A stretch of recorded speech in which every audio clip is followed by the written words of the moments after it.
My name is Cora, and I am 56 years old. On Christmas Day, I watched as my son Alexander handed his father a set of keys to a $40,000 BMW while I received a napkin with the words, "Worst mom ever," scribbled on it.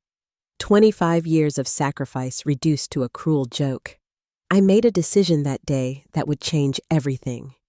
If you are watching this video, let me know where you are from in the comments below. Hit the like and subscribe buttons and stay with me as I share how one napkin led to the most important stand I ever took. I met Harold during my second year of nursing school.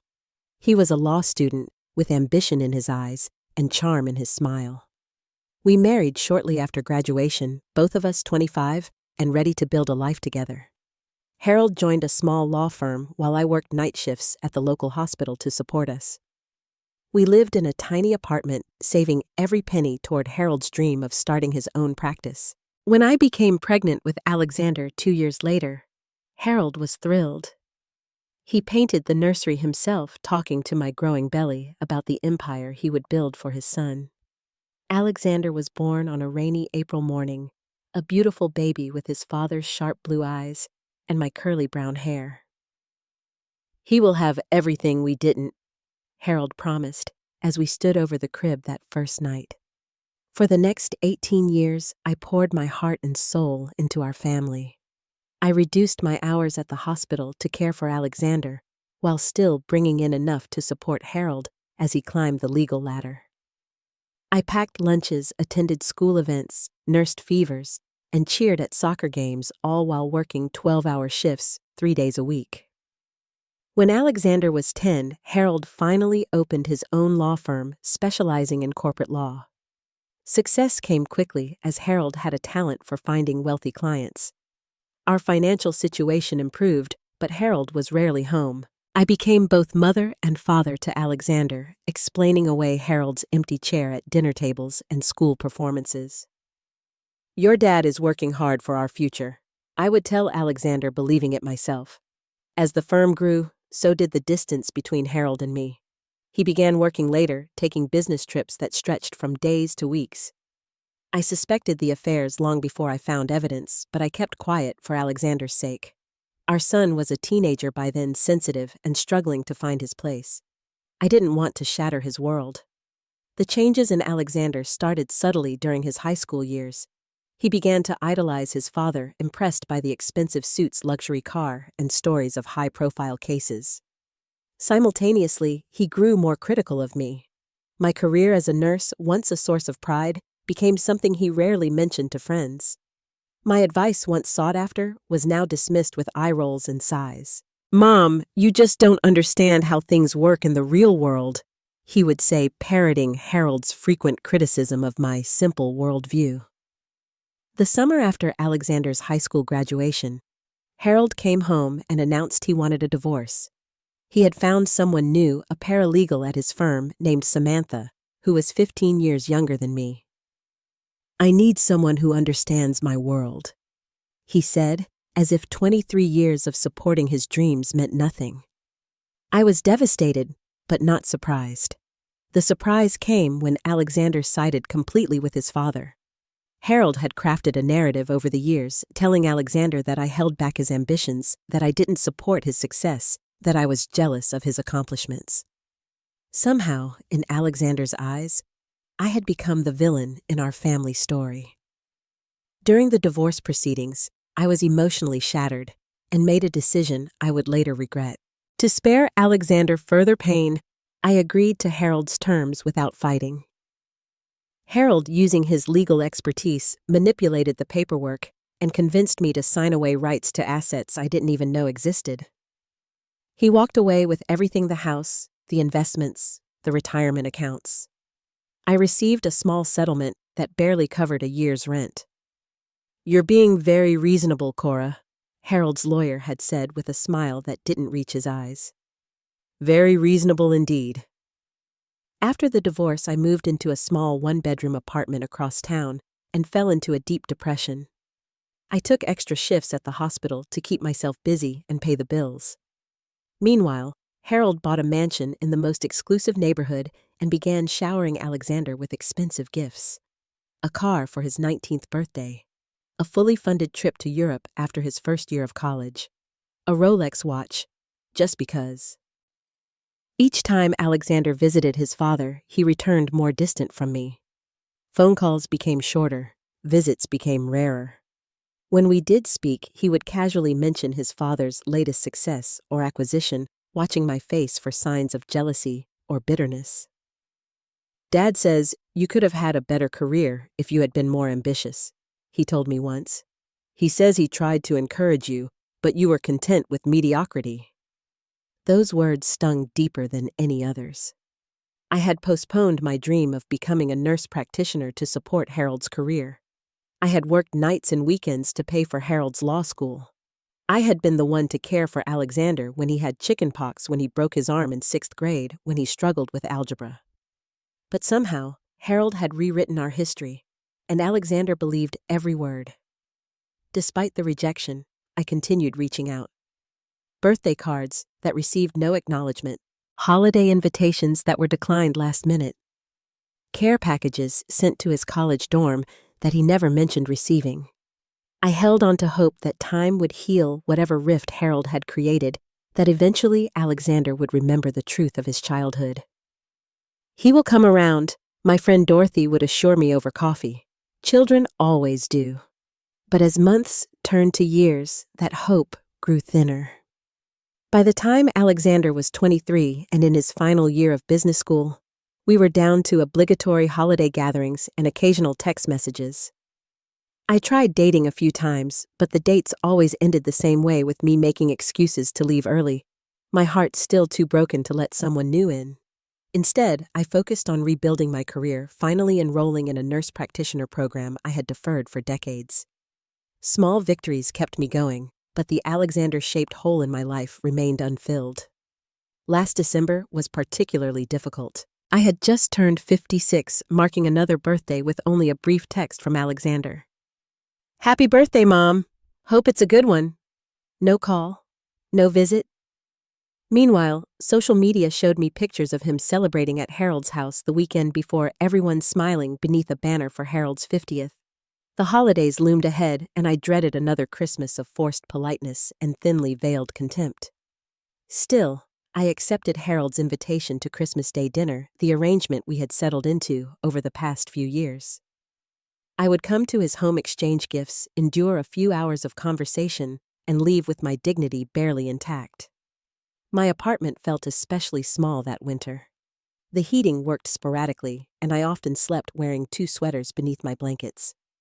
I had taken on extra shifts to cover a colleague's maternity leave, working 16-hour days that left me exhausted but helped pay for the night courses in my nurse practitioner program.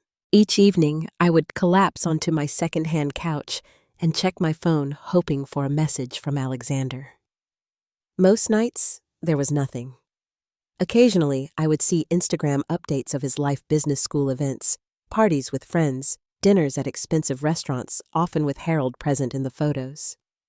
My son looked happy in a world that no longer included me. One night in early December, I ran into Alexander unexpectedly at the grocery store. He was buying expensive wine and steaks, mentioning a dinner with his father to celebrate Harold making partner for another associate at his growing firm. "You should see Dad's new summer house on the lake," Alexander said, his eyes bright with admiration. 6 bedrooms, private dock boathouse. He says I can use it anytime I want after graduation." I nodded and smiled, ignoring the pain in my chest. Harold had always wanted a lake house. It had been one of our shared dreams, one I thought had been financially impossible during our marriage. "That sounds wonderful," I managed to say. "How are your classes going?" Alexander gave me a brief update on his final semester, mentioning casually that Harold was helping him line up interviews at prestigious firms for after graduation. As we parted ways, he hesitated. "Will you be at Dad's for Christmas?" he asked. "Yes, I was planning to come. Same as usual." "Cool. See you then?" And he was gone, leaving me standing in the frozen food aisle, my small basket of discounted items, a stark contrast to his cart of gourmet ingredients. Despite everything, I wanted to make this Christmas special. I spent weeks thinking about the perfect gift for Alexander, something that might remind him of the bond we once shared. I finally decided on 2 items: a handmade album containing photographs of his childhood that Harold had left behind during the divorce, and his grandfather's pocket watch that my father had given me to pass on to Alexander when the time was right. The watch was my most valuable possession, a gold antique that had been in my family for generations. My father had given it to me before he died, saying, "Give this to your boy when he becomes a man who understands its value." I felt that at 23, perhaps, Alexander was finally ready. I spent hours on the photo album carefully selecting images that told the story of his childhood from my perspective. Alexander taking his first steps while holding my fingers. Alexander in the Halloween costume I had sewn by hand when money was tight. Alexander sleeping on my chest as I studied nursing textbooks. Alexander proudly displaying the science fair project we had worked on together until midnight. Moments that Harold had largely missed, but that I had treasured. 2 weeks before Christmas, something unexpected happened that would change everything. I ran into Martin Greaves, a lawyer who had worked at Harold's firm years ago. We chatted briefly about our lives, and when I mentioned the divorce, his expression changed. "Cora, I've always felt terrible about what happened," he said, lowering his voice. "The way Harold handled everything, it wasn't right." "What do you mean?" I asked, my heart beginning to race. Martin looked uncomfortable but continued. Harold had been planning the divorce for years. He had been moving assets into hidden accounts undervaluing the firm in official documents. The settlement you received was a fraction of what you were entitled to. I stood frozen in the coffee shop as Martin revealed more details. Harold had created offshore accounts that weren't disclosed during the divorce. He had deliberately underreported the firm's value. He had even convinced clients to delay payments until after our settlement was finalized. "I left the firm because I couldn't stomach his tactics," Martin admitted. "Not just with you, but with other cases too. I should have said something sooner, but I was afraid of retaliation. Harold can be vindictive." I thanked Martin for his honesty and walked home in a daze, my mind reeling with this new information. All these years of struggling while Harold lived in luxury. All these years of Alexander believing I had simply accepted a fair settlement when in reality I had been defrauded by my own husband. For days, I contemplated what to do with this information. Christmas was approaching, and I didn't want to ruin the holiday with legal discussions. Part of me wanted to confront Harold immediately, but another part hesitated. Would Alexander even believe me? Would bringing this up only push him further away? I decided to wait until after the holidays. I would give Alexander his gifts, try to enjoy whatever time he would give me, and deal with Harold's deception in the new year. Little did I know that Christmas Day would force my hand in ways I never anticipated. Christmas morning arrived with a light snowfall that covered the city in a pristine white blanket. I dressed carefully in my best outfit, a navy blue dress I had found on clearance and altered to fit properly. I applied makeup to hide the signs of exhaustion from my extra shifts, wrapped Alexander's gifts in silver paper, and drove across town to Harold's neighborhood. The difference between my world and Harold's had never been more apparent than when I pulled my 15-year-old Honda into the circular driveway of his mansion. Holiday decorations adorned every inch of the property, professional-grade lighting, illuminating the perfectly symmetrical wreaths and garlands. A towering Christmas tree was visible through the front windows, at least 12 feet tall and dripping with ornaments. I sat in my car for a moment, gathering my courage. Through the windows, I could see figures moving about the house. Harold's distinctive silhouette. A slender woman I assumed was Samantha. And Alexander, my son, taller than both of them, gesturing animatedly as he spoke. The front door opened before I could ring the bell. Samantha greeted me with a polite smile that didn't reach her eyes. At 32, she was closer to Alexander's age than to Harold's, with glossy black hair and a figure showcased by an expensive red dress. "Cora, welcome," she said, stepping aside to let me in. "Harold and Alexander are in the living room." The interior of the house was even more impressive than the exterior. Vaulted ceilings, marble floors, furniture that looked straight out of a design magazine.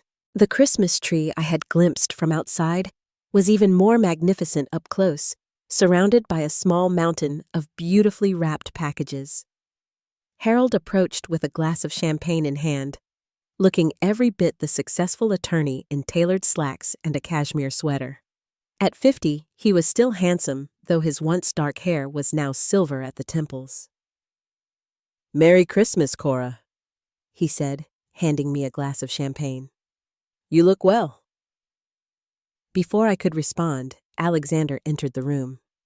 My heart ached at the sight of him so grown up in his button-down shirt and designer jeans. When had my little boy become this confident young man? He nodded in my direction, but made no move to embrace me. "Hi, Mom," he said simply. "Merry Christmas, Alexander," I replied, resisting the urge to cross the room and hug him. "It's good to see you." The next hour passed in a blur of small talk and feigned politeness. Samantha served appetizers while Harold dominated the conversation with stories of recent legal victories and the firm's expansion. Alexander hung on his every word, occasionally adding details or laughing at inside jokes I wasn't privy to. I sat quietly sipping my champagne, feeling like an intruder in their perfect world. When Samantha announced dinner was ready, we moved to the dining room where a feast awaited on fine china. Harold took his place at the head of the table, Samantha to his right, Alexander to his left, and me at the far end, physically and emotionally distant from everyone else. "Before we eat," Harold said, raising his glass, "I want to toast to a fantastic year, and to family however unconventional." Everyone raised their glasses. I noticed Alexander watching me, perhaps looking for signs of discomfort or jealousy. I smiled and raised my glass with the others, determined not to give him the satisfaction. Dinner conversation revolved around Alexander's final semester, Harold's recent cases, and Samantha's charity work with the wives of other successful attorneys. No one asked about my life, my work, or my studies. It was as if the 25 years I had devoted to this family had been erased from the collective memory. After dessert, Harold suggested we move to the living room to exchange gifts. My stomach knotted as I followed them, clutching the 2 packages for Alexander. This was the part of the evening I both anticipated and dreaded. "Let's have Alexander go first," Harold announced, settling into a leather armchair with Samantha perched on its arm. Alexander grinned and stood. "I've been waiting for this moment," he said. "Dad, this is for you." He handed Harold a small box wrapped in gold paper. Harold opened it carefully, revealing a set of car keys with a familiar luxury logo. "No way," Harold breathed, looking up at Alexander with wide eyes. "Go look in the driveway," Alexander said proudly. We all moved to the front window, where parked beside my aging Honda sat a brand new BMW sedan, complete with a massive red bow on the roof. "It's the 5 Series you've been eyeing," Alexander explained. "Fully loaded. I worked with your assistant to make sure it has all the features you wanted." Harold embraced his son, emotion evident in his usually controlled voice. "This must have cost a fortune. How did you afford this?" "I used my trust fund," Alexander said casually. "The one you set up for me when I turned 21. You always said investments should bring joy, and I knew this would make you happy." My mind reeled. Trust Fund Harold had never mentioned establishing a trust fund for Alexander. More hidden assets, more secrets, more proof of what Martin had told me. "It's incredible," Harold said, dangling the keys. "We'll take it for a spin after gifts." "Now what about your mother? What did you get her?" Alexander's expression changed, a small smirk playing at his lips. He reached into his pocket and pulled out a white napkin, the kind from the dining room table, folded into a square. "This is for you, Mom," he said, holding it out to me. Confused, I took the napkin and unfolded it. Written in Alexander's handwriting were 3 words, "Worst mom ever." The room went silent. I stared at the napkin, unable to process what I was seeing. Had my son, the baby I had carried for 9 months, the child I had raised and loved and sacrificed for, really given me this cruel joke as a Christmas gift? "Alexander?" Samantha said softly, her discomfort evident. "That's not funny." But Harold was chuckling. "Oh, come on, Sam. Cora can take a joke, can't you, Cora?" Alexander watched me, waiting for a reaction, that same smirk still on his face. "It's just a joke, Mom. Don't be so sensitive." I carefully refolded the napkin and placed it in my purse, my hands surprisingly steady despite the earthquake happening in my chest. "I have something for you, Alexander," I said, my voice quiet but clear. I handed him the 2 wrapped packages. "Merry Christmas." Alexander looked almost disappointed by my calm reaction. He took the packages reluctantly. "You didn't need to get me anything," he said dismissively, setting them aside without opening them. "Aren't you going to open your mom's gifts?" Samantha asked, seeming genuinely confused by his behavior. "Later," Alexander said with a shrug.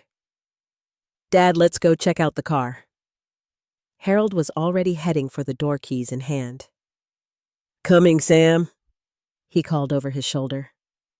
"I'll be right there," she replied, giving me an apologetic glance before following them. I remained alone in the living room, surrounded by opulence purchased with money that should have been partially mine, holding a purse that contained a napkin with 3 hateful words written by my only child.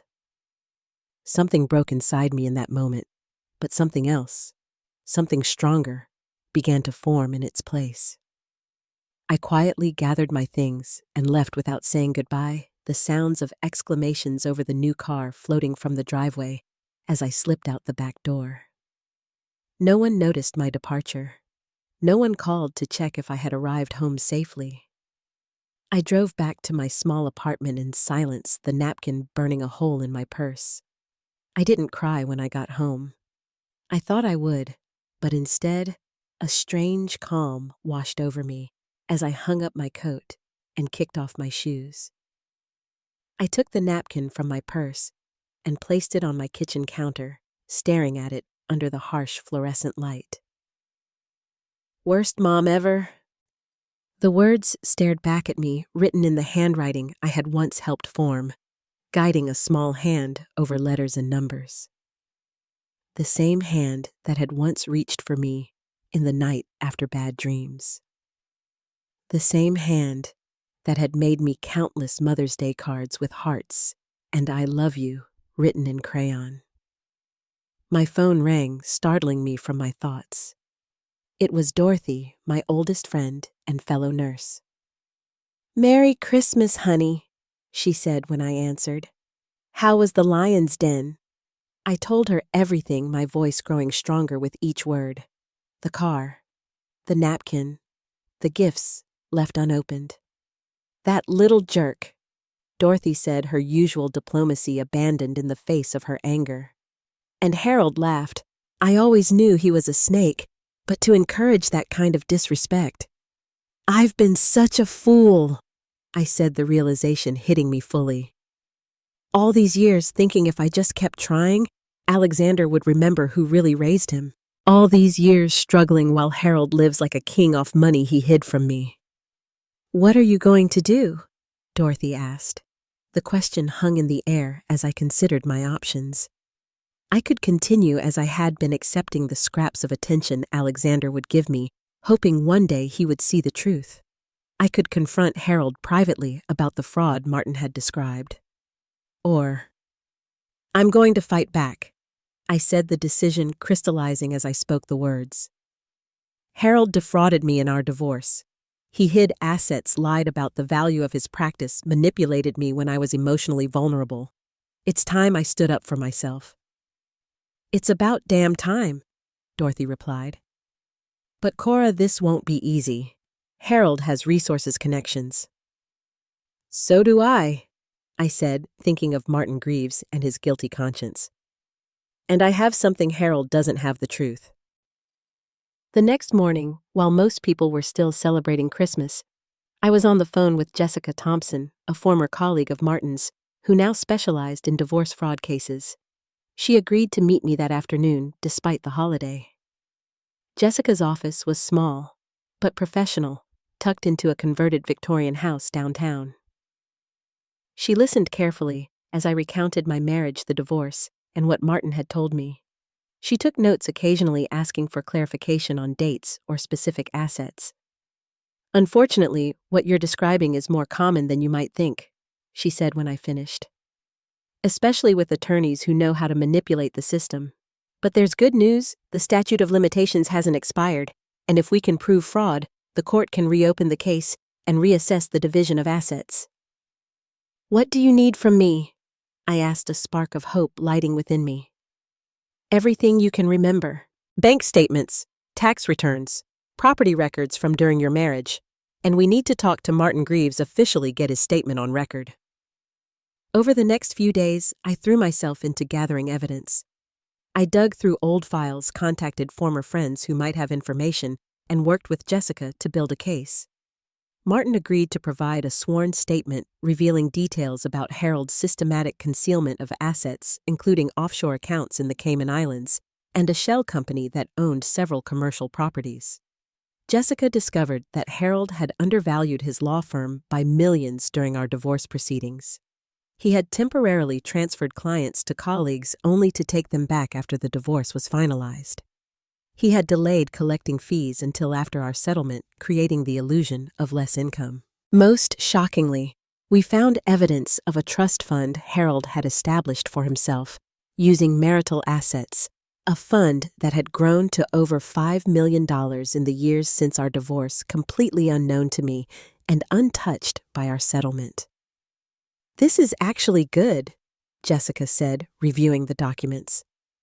"It shows a pattern of deliberate fraud, not just a misunderstanding or oversight." "What about Alexander?" I asked. "His trust fund that he mentioned, the one he used to buy Harold the car." Jessica nodded. "We'll include that in our filings. If it was established using marital assets without your knowledge, that's another example of hidden property." I wrote Alexander a letter explaining what I had discovered and what I intended to do. I told him I loved him, that this wasn't about hurting his father, but about claiming what was rightfully mine. I mailed it to his apartment near campus, but received no response. On December 30th, Jessica filed the paperwork to reopen my divorce case and petitioned for a new division of assets based on fraud. Harold was officially served with papers the next day, New Year's Eve. I spent that night alone in my apartment, watching the celebrations on television and wondering what the coming year would bring. I felt a strange mixture of dread and liberation. For the first time in years, I was standing up for myself, demanding to be treated with fairness and respect. Whatever happened next, I would face it with my dignity intact. Harold's reaction was swift and furious.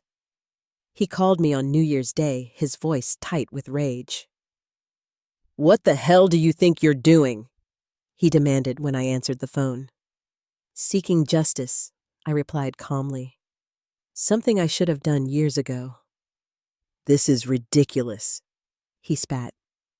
"The divorce is final. You signed the papers. You agreed to the terms." "Under false pretenses," I countered.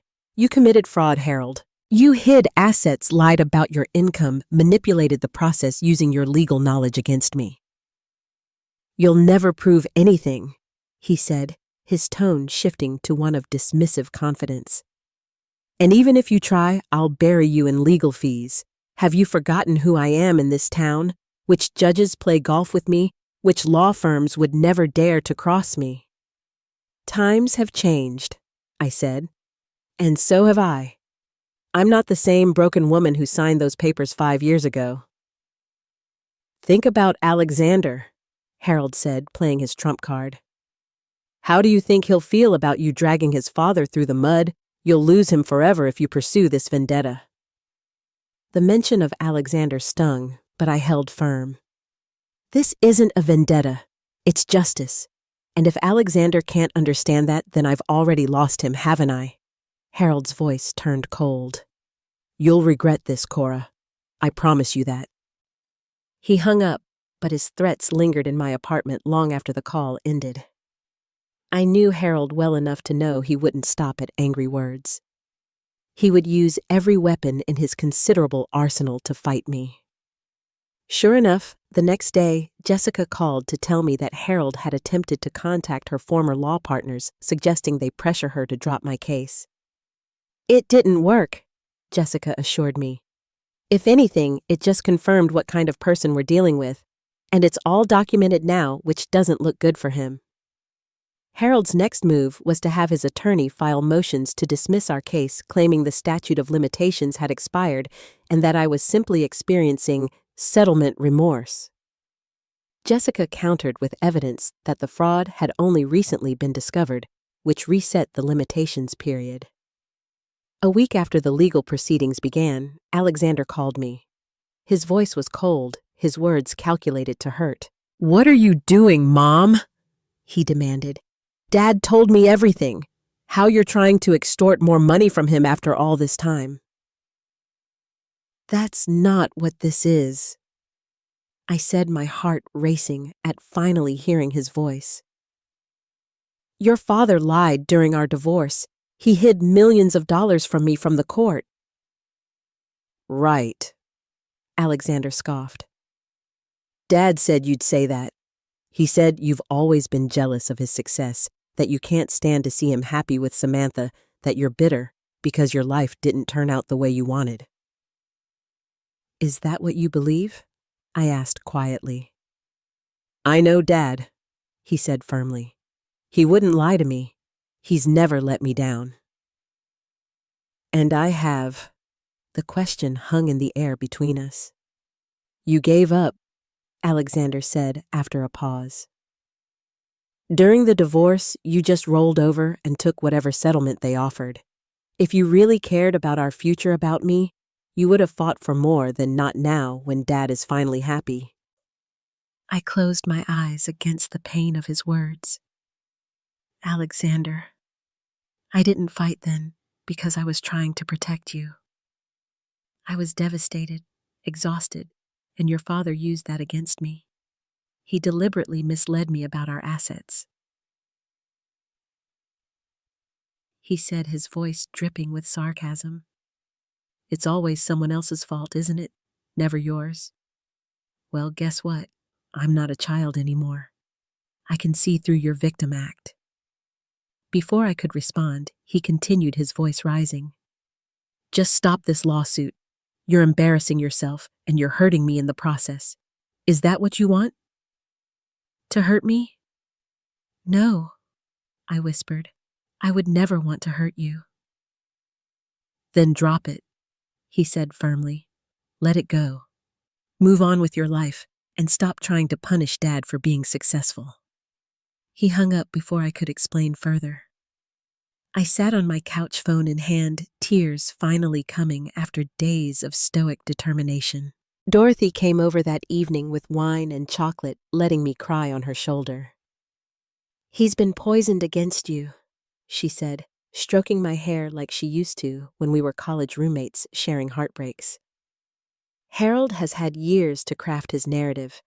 It will take time for Alexander to see the truth." "What if he never does?" I asked, voicing my deepest fear. "What if I win this case, but lose my son forever?" Dorothy took my hands in hers, her expression serious. "Cora, listen to me. You've spent years compromising yourself, accepting less than you deserve, all to maintain a relationship with Alexander that barely exists. At what point do you stand up and say enough? At what point do you show your son what it means to have self-respect?" Her words resonated deeply. Perhaps the best thing I could do for Alexander now was not to capitulate to his demands or his father's manipulation, but to demonstrate the importance of standing up for oneself, of demanding justice, even when it's difficult. The preliminary hearing was set for late January. Harold arrived with 2 attorneys from his firm, dressed impeccably in a suit that probably cost more than 3 months of my rent. He didn't look at me as we sat on opposite sides of the courtroom.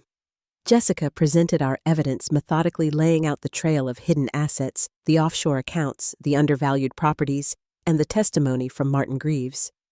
Harold's attorneys objected, frequently attempting to exclude evidence and discredit witnesses, but the judge, a stern woman in her 60s who had no connection to Harold's golf club circles, overruled most of their objections.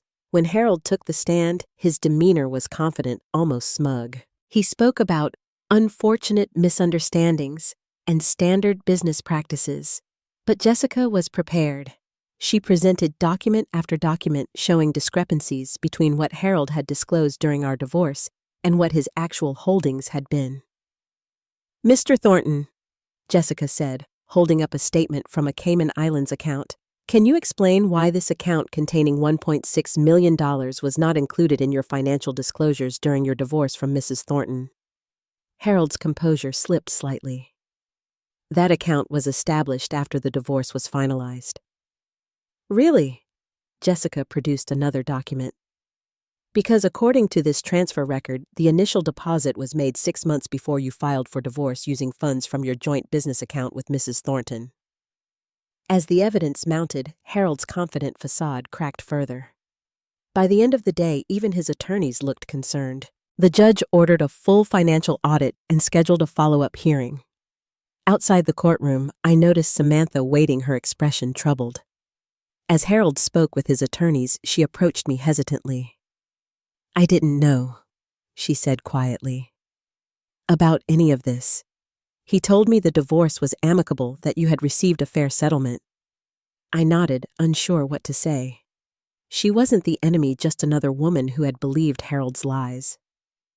"He's been different since the lawsuit started," she continued. "Angry, secretive. I found him shredding documents in the middle of the night." She twisted the large diamond ring on her finger nervously. "I'm starting to wonder what else he's lied about." As she walked away to join Harold, I felt a strange sense of validation. The truth was finally emerging, not just in court, but in Harold's carefully constructed personal life as well. The weeks that followed were a whirlwind of legal activity. Financial experts analyzed records, witnesses were deposed, and more evidence of Harold's deception came to light. Alexander remained distant, refusing my calls and returning my letters unopened. Then, unexpectedly, one of Harold's junior partners contacted Jessica with information about even more hidden assets, including a vacation property in Colorado that Harold had purchased through a shell corporation shortly before our divorce. The young lawyer had been troubled by ethical violations he had witnessed and decided to come forward. "This case is getting stronger by the day," Jessica told me over coffee. "Harold's house of cards is collapsing. People are starting to talk to come forward with information." "What about his professional reputation?" I asked, not out of concern for Harold, but wondering about the broader consequences. "The State Bar Association has opened an ethics investigation based on the evidence from our case," Jessica explained. "He could potentially face disciplinary action, even suspension of his license, if they find he used his legal knowledge to commit fraud." By mid-February, news of the case had spread through legal circles.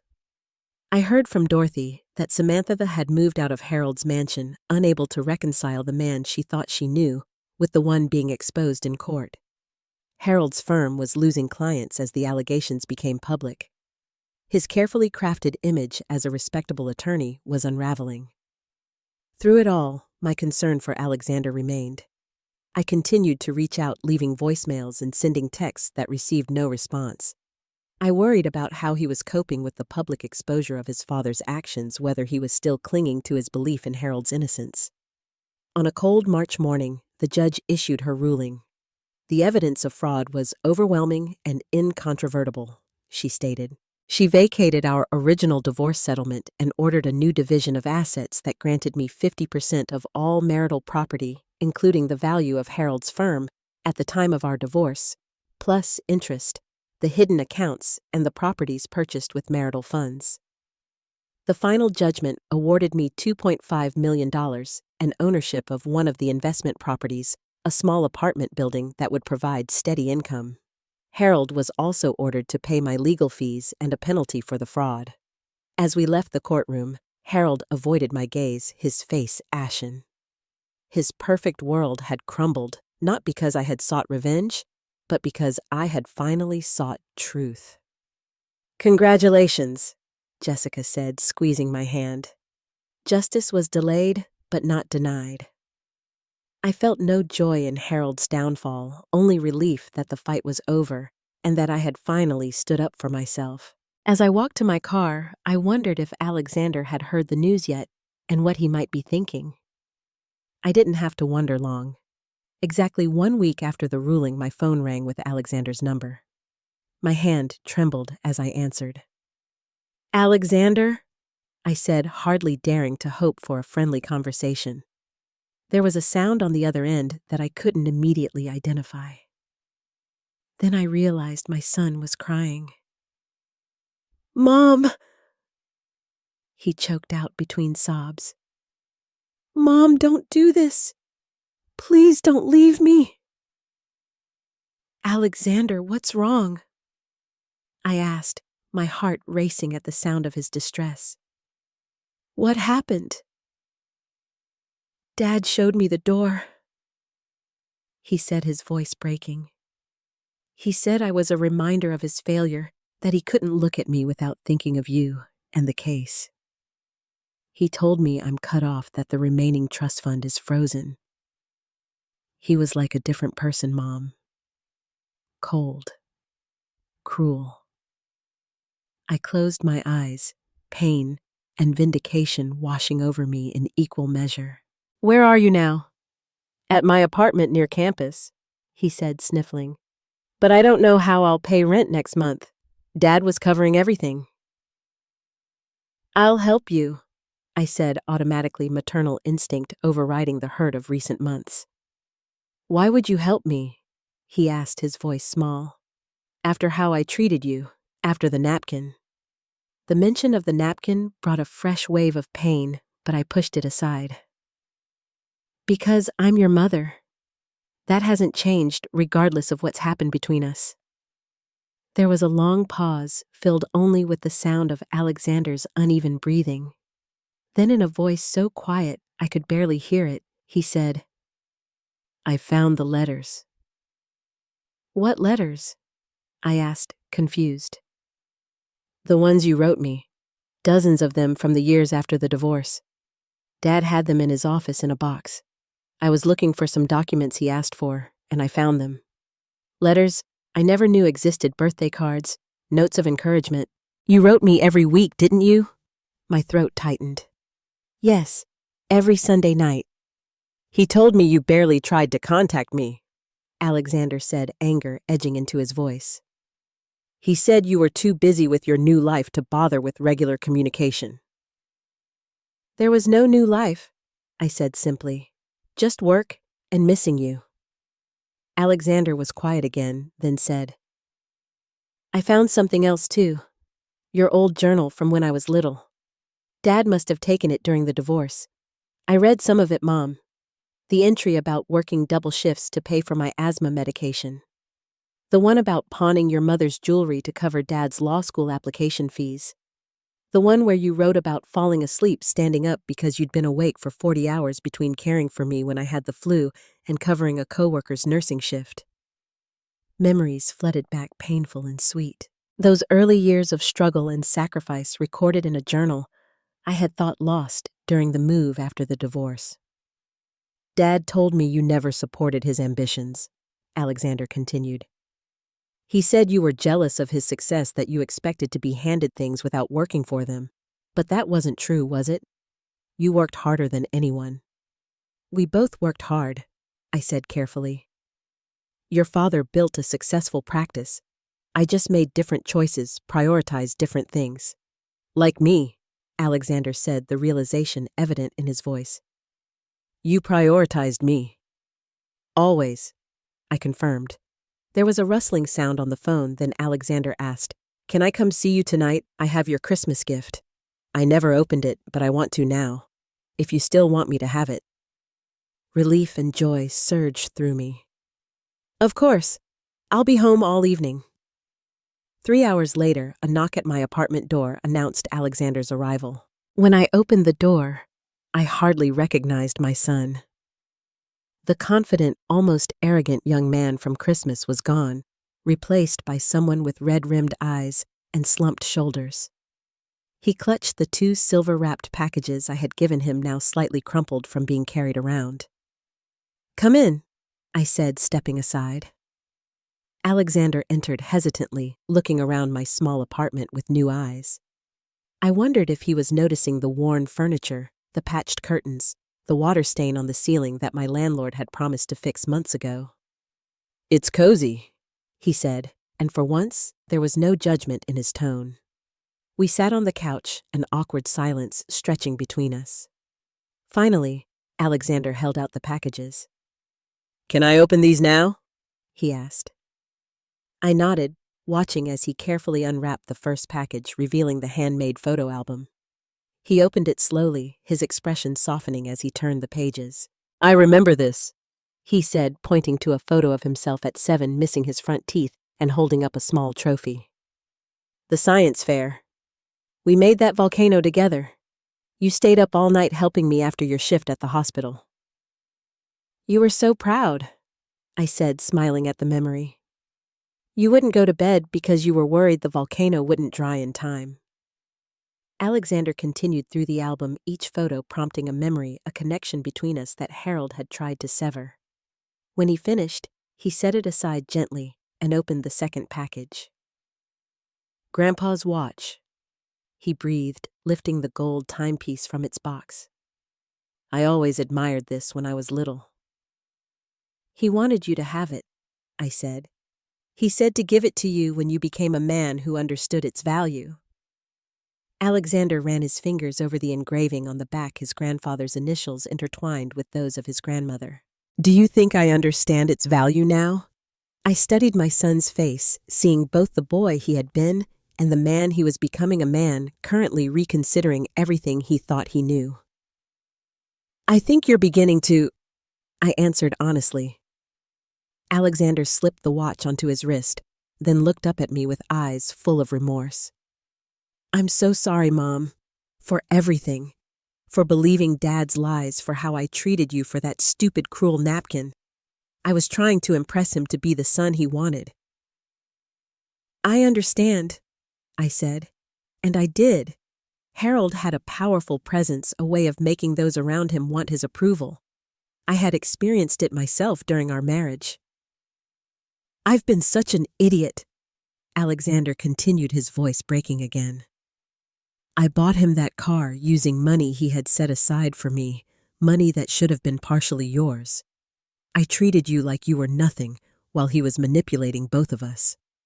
I reached out and took his hand. "What matters is that you see the truth now." "How can you forgive me so easily?" he asked, genuine bewilderment in his expression. "Because I'm your mother," I said simply. "Because I never stopped loving you, even when it hurt." Alexander broke down, then sobbing in a way I hadn't seen since he was a small child with a skinned knee or a broken toy. I held him, my own tears falling silently as years of pain began to wash away in the flood of truth and reconciliation. When the tears subsided, Alexander sat up and wiped his face. "What happens now?" "Now we rebuild," I said, "one day at a time." In the weeks that followed, we did exactly that. Alexander moved out of his expensive apartment near campus and into a more modest place he could afford with a part-time job. He finished his business degree, but decided against following in his father's footsteps, instead applying to programs in healthcare administration. "I want to do something that actually helps people," he explained. "Like you always have." Harold faced professional consequences for his actions. The state bar suspended his license pending a full ethics investigation, and several clients filed complaints about questionable practices. The empire he had built began to crumble as partners left the firm, unwilling to be associated with the scandal. I moved out of my small apartment and into a comfortable house purchased with part of the settlement. I established a scholarship fund for single parents pursuing nursing degrees, naming it after my mother, who had raised me alone after my father's early death. Alexander and I established a new tradition of Sunday dinners, sometimes with Dorothy joining us, sometimes with Alexander bringing friends from school. We talked openly about the past, working through the misconceptions and manipulations that had driven us apart.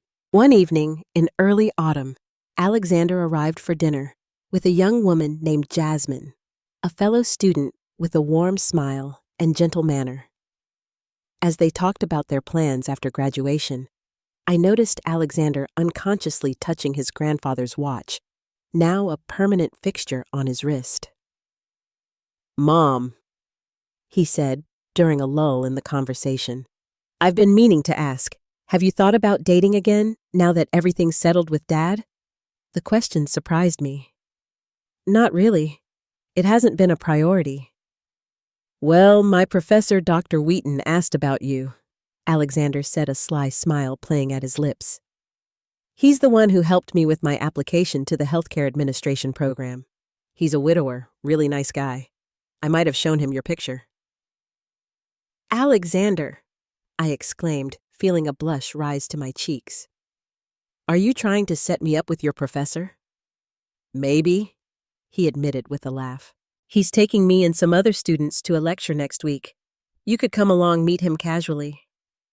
I considered the invitation, surprised by my interest. "I might do that." Later, after Alexander and Jasmine had left, I sat on my porch swing watching the sunset and reflecting on how much had changed in 9 months. From the humiliation of that napkin on Christmas Day to the healing that had followed the journey had been difficult, but necessary. My phone buzzed with a text from Alexander. "Forgot to tell you I love you, Mom. Thanks for never giving up on me." I smiled and typed back, "I love you too. Always have, always will." The next Christmas was entirely different. I hosted dinner in my new home with Alexander, Jasmine, Dorothy, and Jack Wheaton, the professor who had indeed become an important part of my life. The table was simple but abundant, the conversation warm and genuine. When it came time for gifts, Alexander handed me a small, carefully wrapped package. Inside was a beautiful silver picture frame containing a photograph of the two of us from the previous summer, arms around each other, both smiling widely. Tucked into the corner of the frame was a small note card on which Alexander had written, "Best Mom Ever." "To replace that awful napkin," he explained, watching my face anxiously. "I was so wrong, Mom, about everything." I held the frame to my heart, too moved to speak for a moment.